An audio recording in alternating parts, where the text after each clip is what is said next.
Hello there, this is Mschmitt, and thanks so much for logging on to check out my Inquiry Project digital presentation, The Millennials Culture Shock, for the Communicating Mindfully Master's course at Queen's University at Charlotte. So let's start things off. What is a millennial? They were born between the early 1980s and the early 2000s. Millennials are also known as Generation Y. In the United States, millennials in 2017 accounted for 53 million workers. By 2020, they will be 50% of the workforce. And throughout this presentation, you will see some of my favorite millennials. The project finding portion of this case study explored and revealed the culture shock for millennials when they are managed by non-millennials. I reviewed two different scenarios with millennials that dealt with expectations and accountability. I highlighted intercultural communication as it fits the study of millennials because it is the study of differences and similarities of cultural content and its influences on persons within and across different cultures. An intercultural communication ethics protects and promotes the good. And this study dealt with the dialogic learning model because dialogic ethics stresses the situatedness of ethical communicative interaction between persons. The dialogic learning model asks 4 questions. What does it mean to show up? How does it inform my interaction? How can I offer the other opportunity to articulate the position or ground that shapes a communication ethic? How can communication ethics work as a learning model based on self-reflective accountability? Bridging the gap between millennials and non-millennial managers will be necessary because millennials will increasingly dominate the workplace in coming years. The main culture shock for millennials is the level of being held accountable for their actions. In case 1, a millennial employee had to complete work by a certain day and time that involved a third party and their product. They did not receive the product from the third party by the required deadline. So the millennial downloaded an outdated product, did not notify the manager, and did not troubleshoot. And all of this could have been avoided if the millennial checked their company email because the correct product was right there. In case 2, a millennial employee did not agree with the daily expectations of their role after accepting the position. The millennial employee was in a state of culture shock of the workplace expectation of actually completing their assigned duties. The communication ethics issue in this situation is that the millennial employee had no regard for directives and at that time refused to complete the required tasks. Thinking about the millennials in case 1 and case 2, I was thinking there's some different descriptives that I could have used for those situations. So I went to Facebook, which is an American online social media and social networking service, and posted a poll question. Describe the millennial age group with one word or phrase.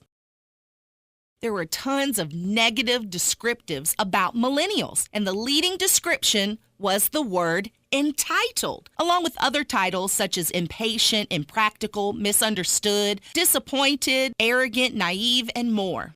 However, some of the commenters describe millennials with positive attributes, such as inquisitive, creative, innovative, brilliant, courageous, and more. The Facebook poll rendered more negative comments than positive, but gave me very interesting perspective. Now, on to the Inquiry Project discussion portion. The discussion portion of this project with case 1 is the similarities are that both of us wanted to get the job done. The millennial just did not want to perform it correctly or go out of their way to troubleshoot the issue. In this case, I used my professional influence to review the daily requirements step by step, give a mandate that outdated products were prohibited, and that they were aware that their work and work ethic was reviewed weekly.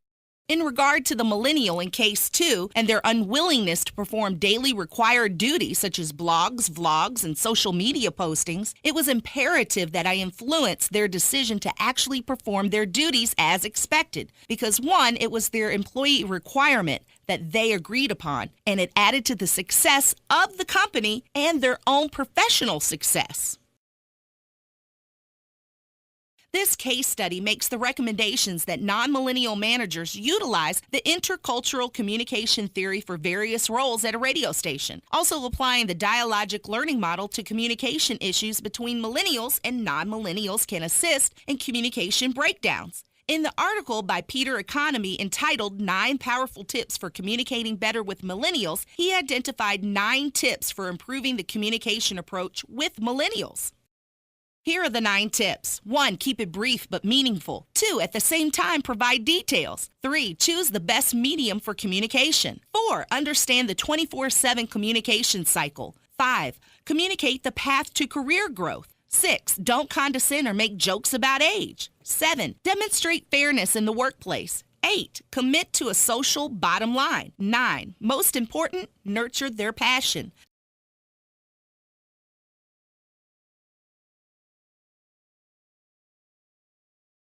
Applying the dialogic learning model and listening without demand to Economy's 9 tips, I selected tip number 1 and 2 because attending to what is before is appreciated or not.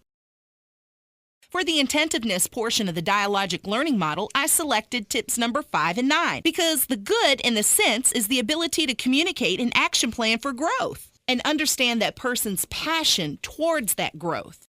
For dialogic negotiation, it reminds us of the consistency of change that I can never control, but that we must negotiate together. So I felt that tips number 3, 4, and 7 were a perfect fit. In regards to the temporal dialogic ethic of the dialogic learning model, what worked and what changes might now assist fit to tip number 8. Now I will review the inquiry project's implications.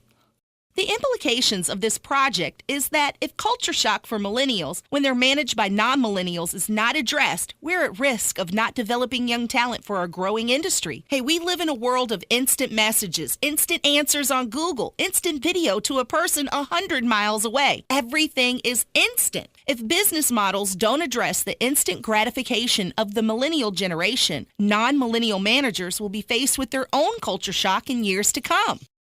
In solving the millennial culture shock, we can retain, grow, improve, and promote those millennials in the industry.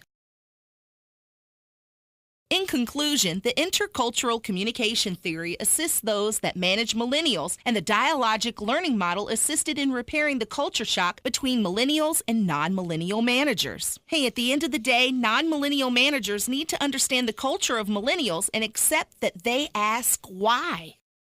However, not all of the understanding falls solely with the non-millennial managers. There should be an interest on the millennials' end as well. Millennials should take the time to understand the mindset and culture of their non-millennial managers, as they are rich with knowledge, and most are eager to share.